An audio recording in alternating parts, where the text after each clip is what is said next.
malah mati. Halo teman-teman semua, mohon maaf tadi ada sedikit kendala. Ada sedikit kendala kami di sini terkait dengan jaringan. Hai, boleh merapat lagi teman-teman semua, boleh merapat lagi. Halo semuanya, mohon maaf tadi terkendala jaringan. Hai. Mohon maaf ya teman-teman semua, saya akan coba invite Mas Tovan lagi untuk bergabung. Mohon maaf sekali terkendala jaringan kami, jadi live-nya mati. Oke, untuk teman-teman yang baru bergabung, halo, perkenalkan saya Ajeng Wirahmi dan hari ini kita akan membahas seputar fenomena Citayam Fashion Week yang sedang booming gitu ya di masyarakat bersama dengan sosiolog Tovan Rahmat Zaki, Mas Tovan. Beliau kebetulan sedang berada di Malaysia, jadi senang sekali bisa bergabung dan bisa mengundang beliau untuk sharing bersama kita pada sore hari ini. Oke, sebentar saya invite Mas Tovan. Halo Mas Tovan.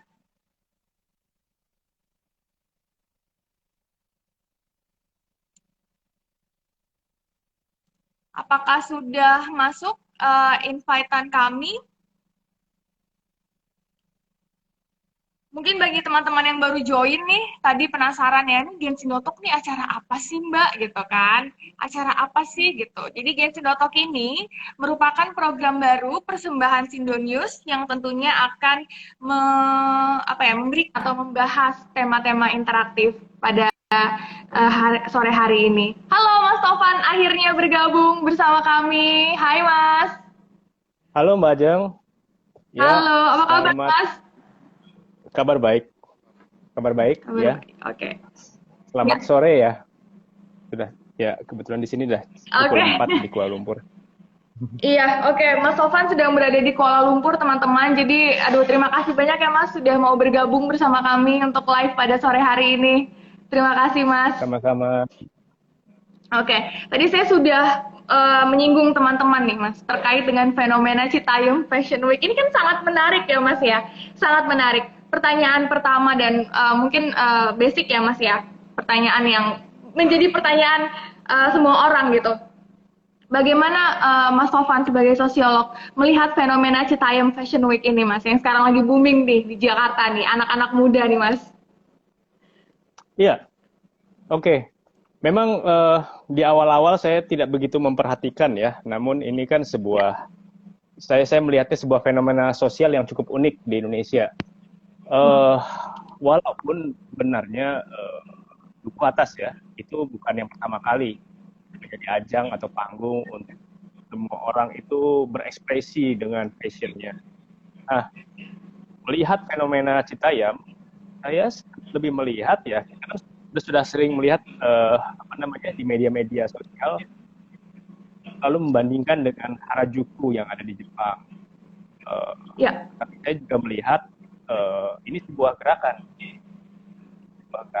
dan secara fenomena ini hal yang natural.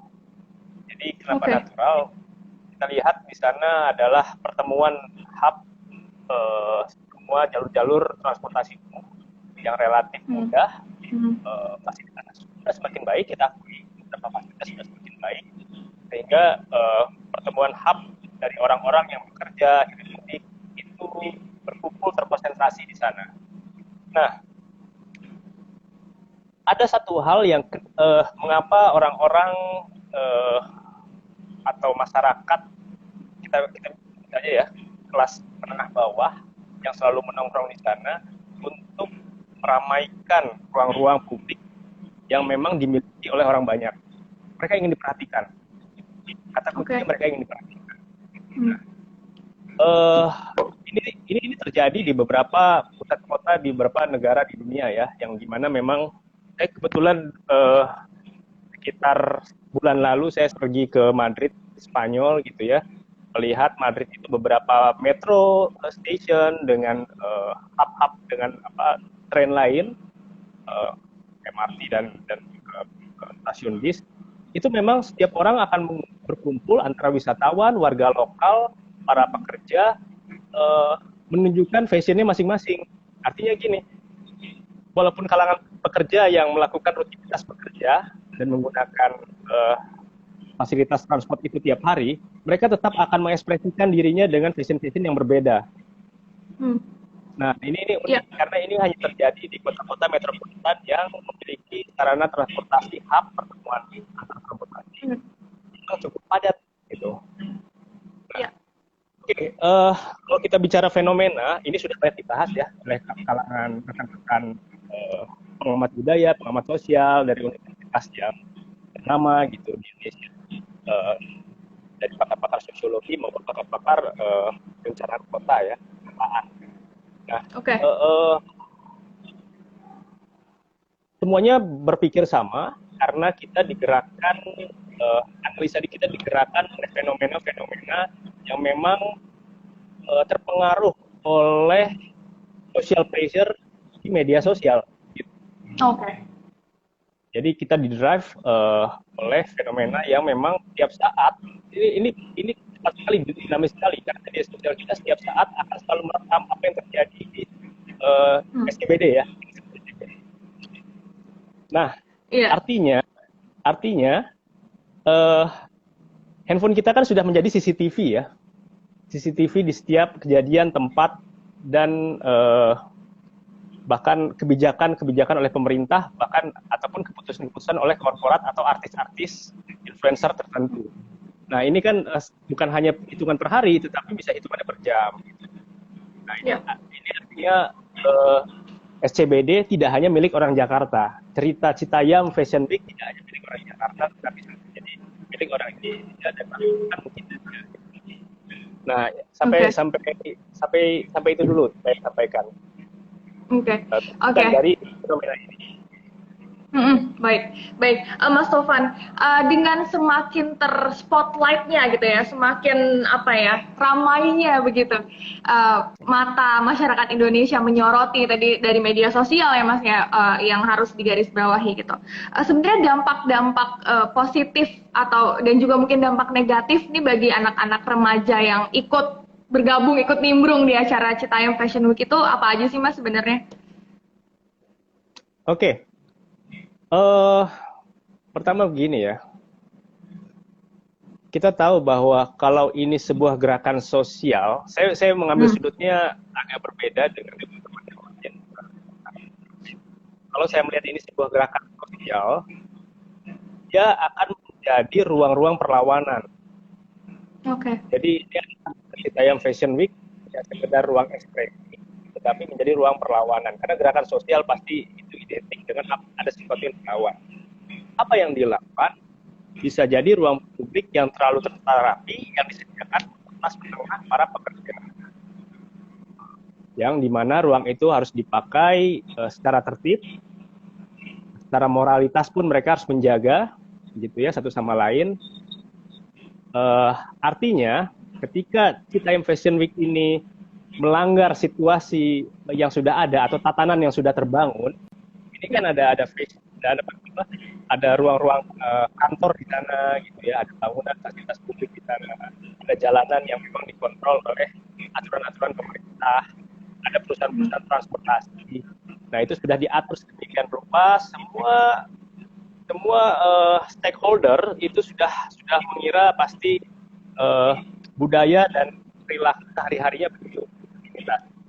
Nah, ketika itu dilawan oleh kelompok anak-anak komunitas ini, kita sebut saja komunitas CBD, itu kan membuat kegiatan-kegiatan yang nyeleneh, karena bahasa Citayam Fashion Week ini adalah bahasa nyeleneh dari grassroots. Nah, alhasil memang batasan-batasan moral yang memang ataupun batasan-batasan normal yang sudah dilakukan di demikian rupa itu akan berbenturan. Sebut saja ada satu kata slebeu gitu ya, itu kan bisa dimaknakan dengan banyak arti ya. Bisa itu slebeu tanpa makna disebutkan begitu saja bisa berarti bahwa itu cool gitu ya, keren, itu cuek, slebeu itu cuek. Tetapi ada juga yang mengartikan dalam KPBI itu sebuah apa namanya kegiatan tidur nyenyak, bahkan itu mengarah kepada perilaku seks ya atau tindakan seks gitu. Jadi masuknya ke arah pornografi kata-kata itu. Namun maaf, bukan apa ya? Ini juga bahasa-bahasa seperti ini juga sudah lama di Indonesia. Misalnya label kita ada dan kan itu pakai kan memang berubah, tapi itu dianggap cool gitu. Nah, bahasa-bahasa ini adalah bahasa-bahasa perlawanan melawan tatanan moral yang sudah dibentuk. Nah, kita lihat gerakan sosial sememangnya tidak harus melakukan demonstrasi, tidak harus melawan pemerintah, tetapi melalui sindiran yang berekspresi. Nah, kalau kita lihat bentuk dari fashion, yaitu tadi Harajuku salah satunya. Harajuku itu butuh waktu yang cukup panjang, 20 tahun, 20 tahun sampai dia eksistensinya terlihat, terpantau yang seperti Mbak Ajeng tadi lihat, terspotlight oleh masyarakat Jepang maupun dunia. Yeah. Yang kedua lebih tua lagi, anak-anak generasi Punk di Inggris. Nah, generasi Punk juga sama dengan fashionnya yang nyeleneh, itu melawan tatanan pakaian orang-orang Inggris yang kelihatannya sebagai gentleman atau apa namanya pria yang kelihatan beradab dan teredukasi, dihantam atau dihajar dengan pakaian yang betul berantakan. Nah, itu ternyata kita sudah bisa membandingkan dan melihat ini bukan fenomena yang baru. Oke. Gitu. Baik. Apa pertanyaan Mbak Ajeng tadi, dari sisi negatifnya pasti akan terasa sekali. Kalau orang tua kita atau stakeholder pemerintah dan lain-lain tidak bisa menerima dan menghormati sebagai bahasa-bahasa ekspresi yang cukup unik gitu. Ini bukan dianggap jorok atau lawan gitu. Itu untuk hal negatif. Baik Mas Tovan. Sebelumnya, sebelum beranjak ke pertanyaan selanjutnya, Mas, saya mau mengimbau teman-teman semua nih untuk menaruh pertanyaan ya. Kalau misalnya ada yang kepo atau yang pengen sharing gitu ya, punya pandangan tersendiri, boleh langsung saja type komentarnya atau pertanyaannya di kolom komentar. Nanti akan ada 3 voucher belajar bahasa Inggris online gratis untuk 3 penanya terbaik. Mas Tovan, saya ada 2 poin sebetulnya nih yang menarik gitu tadi dari penjelasan Mas Tovan tadi. Kalau memang berkaitan atau berbicara mengenai gerakan sosial yang memang ajang kreativitas Mas anak muda tadi seperti yang Mas Tovan sudah jelaskan, akankah tujuan mereka berpaling atau sedikit menyimpang nih, beriringan dengan banyaknya spotlight atau pandangan yang mereka dapatkan gitu, entah berubah jadi komersial kah atau seperti apa gitu ya Mas ya.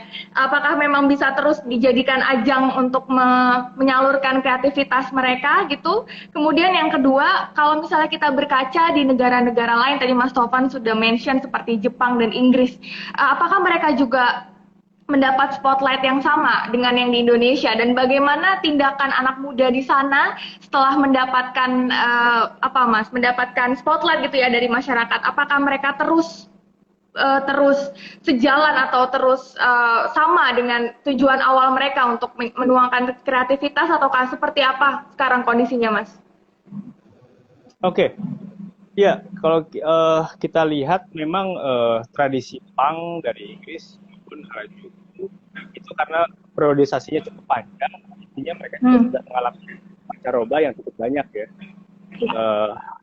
Konteksnya berbeda antara Punk di Inggris maupun Harajuku di Jepang. Namun yang saya highlight, Citayam Fashion Week itu akan memiliki konteksnya sendiri dalam berusaha untuk survive. Jadi begini, kalau kita melihat ini sebuah fenomena gerakan sosial baru, sebuah gerakan komunitas, mereka tentunya akan sedikit shock, kaget ini. Karena kan tadi seperti Mbak Ajeng bilang ya, komersialisasi sudah masuk, regulasi pemerintah yang ini agak menjadi sangat politis nanti. Regulasi ini akan menjadi sangat politis. Kita lihat dua kepala daerah kita dari Jakarta maupun dari Jawa Barat sudah mengambil alih untuk di ruang-ruang itu. Kemungkinannya kalau kita bicara komersialisasi, stakeholder ini kan banyak ya bentuknya, skema komersialisasi ini banyak. Nah, yang kita tahu terakhir itu kita sebut namanya Pak artis istri namanya Paula dan Pak Iko yang ikut serta dalam tapi ya ternyata ruang sosial di media kita memiliki filter tersendiri para netizen, bahkan tidak mudah untuk memberikan bantuan apapun niatnya, tidak mudah memberikan bantuan apapun dari pihak luar kepada komunitas yang di dalam itu. Karena apa? Mereka terlahir dari ruang yang memang tersakiti oleh sistem. Oke. Bukan kelompok yang memang dari awal dirangkul oleh semua sektor, tapi terbuang. Artinya apa? Ketika mereka sudah mendapatkan eksistensi itu di masyarakat, tentu saja mereka merasa ekosistemnya itu adalah secara teritorial, itu adalah milik mereka.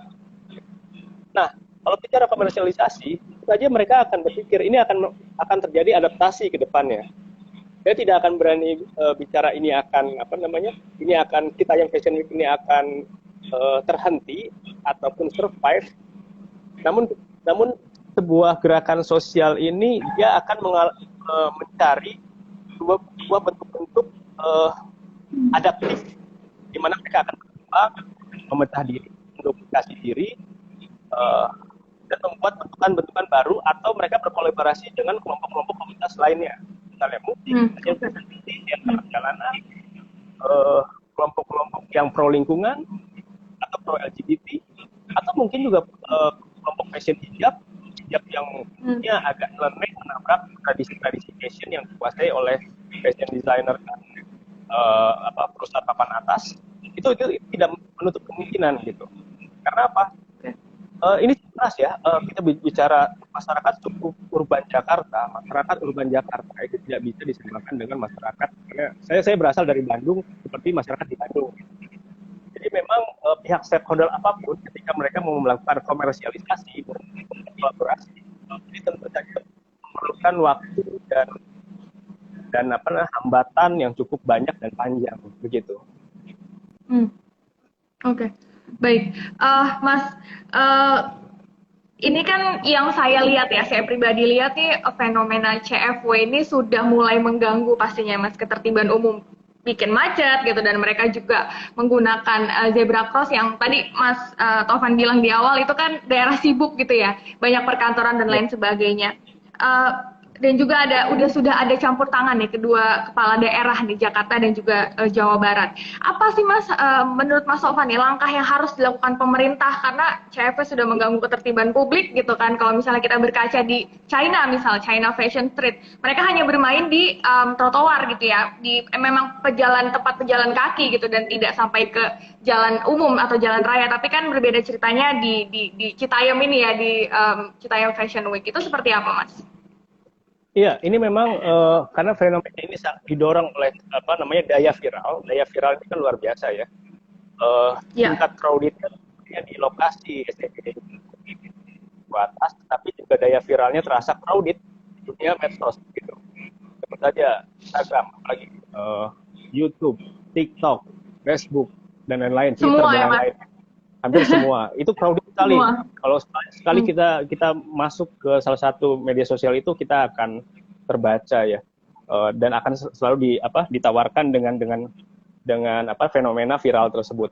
Ya, tentunya ini kembali lagi. Saya lebih melihat ya begini. Ini pertanyaannya kan ke arah regulasi apa kira-kira pemerintah berikan atau pihak stakeholder berikan. Bayar tidak, atau mungkinkah mohon maaf Mas saya potong, atau mungkinkah pemerintah bisa menyediakan ruang lain atau daerah lain yang sekiranya dianggap lebih oke gitu untuk para anak muda dari Citayam Fashion Week ini menyalurkan kreativitas dan suara mereka, Mas? Mungkinkah seperti itu? Ya, ini kan gerakannya dari bottom up ya, dari bawah ya, Iya, gerakan dari iya, bawah. Tentu saja tidak bisa disikapi dengan mendikte tiba-tiba mereka harus dipaksa pindah ke spot oke, lain, ke titik lain. Ini seperti memindahkan pasar dari satu spot ke spot lain, pasar basah ya, pasar tradisional. Kan butuh yes. waktu, butuh komunikasi Hmm, berkali-kali. Mungkin dalam satu tahun itu tiap bulan atau mungkin 2 tahun tiap bulan gitu. Jadi memang komunikasi antara top down dan bottom up ini memang butuh waktu, dan kita sudah membuktikan yes.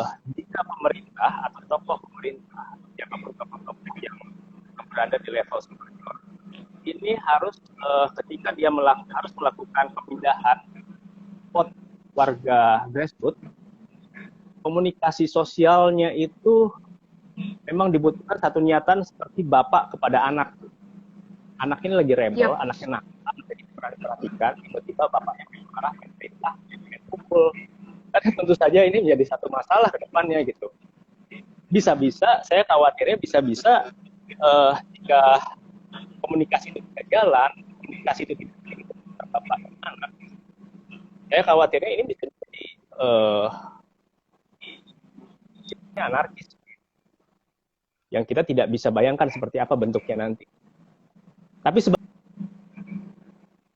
stakeholder lainnya berkolaborasi, berkomunikasi secara intens, tidak menyudutkan anak ini. Anggap saja anak ini anak remaja yang membutuhkan perhatian dari semua orang, dari semua anak-anak lainnya, dan bapak-bapaknya. Nah, mereka kan harus terus diayomi, terus dikawal, terus dipantau, terus diedukasi tiap saat, tiap minggu, tiap bulan bahkan. Kalau bisa elemen pemerintah atau stakeholder lainnya melepas seragamnya untuk datang di sana menjadi bagian dari komunitas, karena pendekatan komunitas harus secara kekeluargaan. Oke, oke.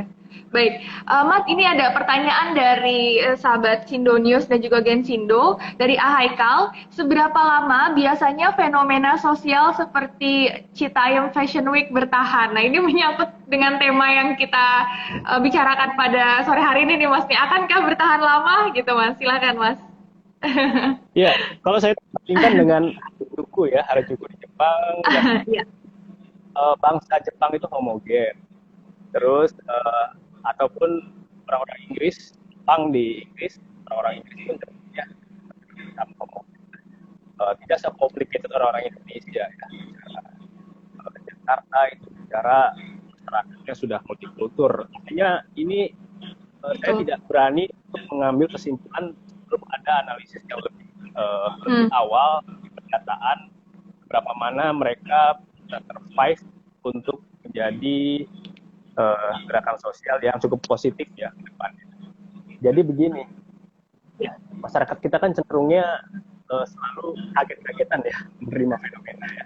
Karena ini kan didorong oleh teknologi media sosial yang sudah berapa ini semakin bersifat budaya. Jadi ketika mereka didrive oleh motivasi oleh media sosial, di mana mereka divalidasi dengan legitimasi dari penonton di daerah itu dan penonton di media sosial, artinya mereka akan terus memproduksi kreativitas lainnya di Citayam. Ketika sebulan, tahun mereka sudah mulai bosan dengan Citayam Fashion Week, mereka akan membuat kolaborasi dengan bentukan lain. Tapi kita lihat nanti, apakah geliatnya hampir sama, akan terus, apakah intens, atau menjadi Citayam Fashion Month, nanti ya per bulan, kami diperbaiki kualitasnya. Nah ini kan memang harus ada kajian yang lebih lanjut, gitu. Karena ini sebuah fenomena yang baru. Iya. Jadi sebenarnya saya tidak begitu setuju dengan teman-teman yang menganggap ini mungkin akan berakhir cepat. Kita tidak berani gegabah untuk itu. Namun Citayam Fashion Week sebagai brand mungkin saja dia akan berakhir cepat. Mungkin saja bisa selesai kurang dari setahun gitu ya. Tetapi Citayam Fashion Week sebagai gerakan mungkin dia akan, tadi seperti saya bilang di awal, dia akan berkembang, bergerak, berkolaborasi, menduplikasi diri di daerah-daerah lain yang karakteristiknya akan berbeda-beda. Misalnya Citayam Fashion Week yang sangat rocker di daerah mana gitu. Ada Citayam Fashion Week yang sangat skateboardis gitu, sangat rap, sangat punk, sangat rock. Ataupun mungkin tahu ya kebijakan kita terhadap kelompok-kelompok yang pecinta lingkungan gitu ya. Terus apa namanya, kelompok-kelompok yang bersifat fashion agama, hijab, ataupun kelompok-kelompok yang LGBT gitu.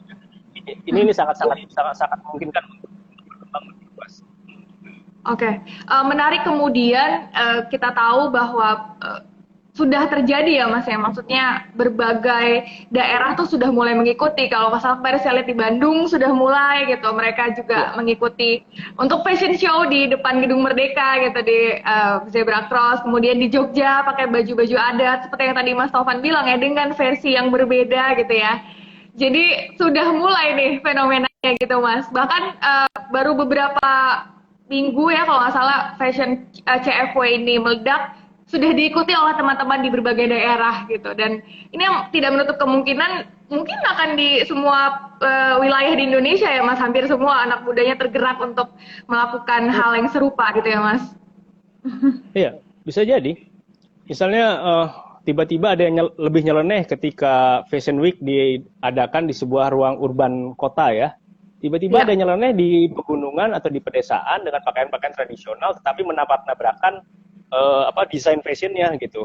Yang awalnya fashion tradisional, misalnya di masyarakat Sunda dengan ikat dan segala macam, mereka menabrakkan dengan t-shirt lah, dengan t-shirt perlawanan atau t-shirt lingkungan atau t-shirt yang sifatnya jokes gitu ya, candaan. Itu sangat mungkin kan.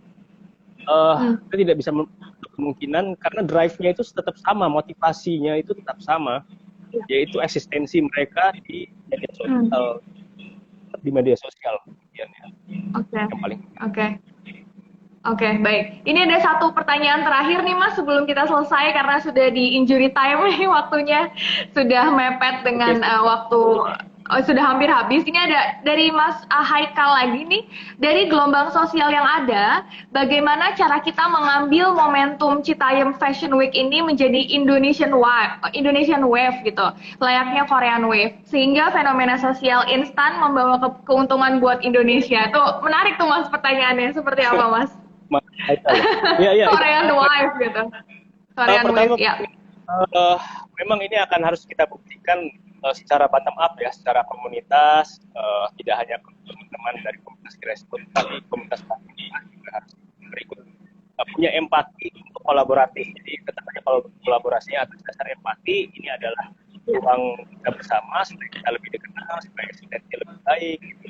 Nah, tapi kalau kita bicara Korean Wave, ini kan bukan instan. Kalau bicara Korean Wave itu political itu sudah cukup panjang, 20 sampai 30 tahun mereka mempersiapkan, di mana pemerintah itu dominan dan korporasi juga cukup dominan mendikte bagaimana strategi pariwisata K-pop atau Korean Wave itu menyebar ke seluruh dunia. Jadi ini bukan mudah dan belum tentu itu ketika sudah di political will kan oleh negara, oleh pemerintah, belum tentu dia karakter khasnya itu dan muncul dan bertahan gitu. Itu belum tentu. Ya. Ketika sudah didikte, fashionnya harus begini, ini harus begini, rambutnya harus begini dan segala macam, akhirnya keunikan-keunikan dan perkembangan dinamikanya akan tidak menjadi ciri khas grassroots lagi. Gitu. Ini sama seperti ini ya, saya seperti punk. Ketika punk menjadi gerakan perlawanan, akhirnya itu kan ini diambil alih oleh korporat dari luar ya, dari luar sendiri. Jadi aksesoris punk itu sangat mahal, punk jadi sangat mahal, dan gaya-gaya punk akhirnya tidak mencerminkan lagi gerakan perlawanan dari grassroots, tapi jadi sebuah fashion alternatif yang lain yang punya nilai.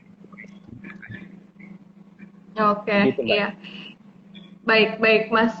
Menarik sekali Mas nih terkait dengan Citayam Fashion Week ya, karena memang lagi viral banget nih, banyak pihak yang kemudian memberikan pendapatnya, analisisnya gitu ya terkait dengan fenomena sosial ini. Sebagai penutup, Mas Taufan ada closing statement atau hal yang ingin ditekankan lagi untuk teman-teman yang menyaksikan live kita pada sore hari ini, Mas? Oke. Ya. Begini ya, mungkin secara generasi gap ini kita memang selalu mengalami sebuah keterkejutan ya. kita selalu kaget dengan sebuah fenomena. Apalagi medsos itu mendrive kita untuk selalu membuat konten-konten atau skema-skema kreatif yang baru. Nah, berbicara Citayam, saya pikir kita cukup harus legowo atau harus positif menerima fenomena ini. Kalau kita menerimanya dengan paradigma yang negatif, ini akan menjadikan keunikan-keunikan atau daya-daya kreasi yang di luar kotak kebiasaan ini menjadi tumpul gitu. Amat disayangkan kan kalau Citayam tiba-tiba bulan 2 bulan lagi mati aja.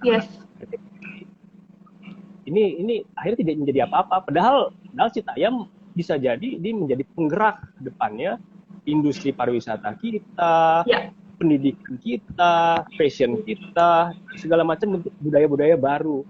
Dan mungkin juga menjadi menjadi ruang untuk berkampanye masyarakat dalam mengkampanyekan isu-isu sosial dan lingkungan. Itu tadi empati terhadap sesama manusia yang terpinggirkan, empati terhadap lingkungan alamnya dan sekitarnya gitu. Nah ini bagi saya sebuah fenomena yang harus kita ambil dengan paradigma yang positif. Itu saja.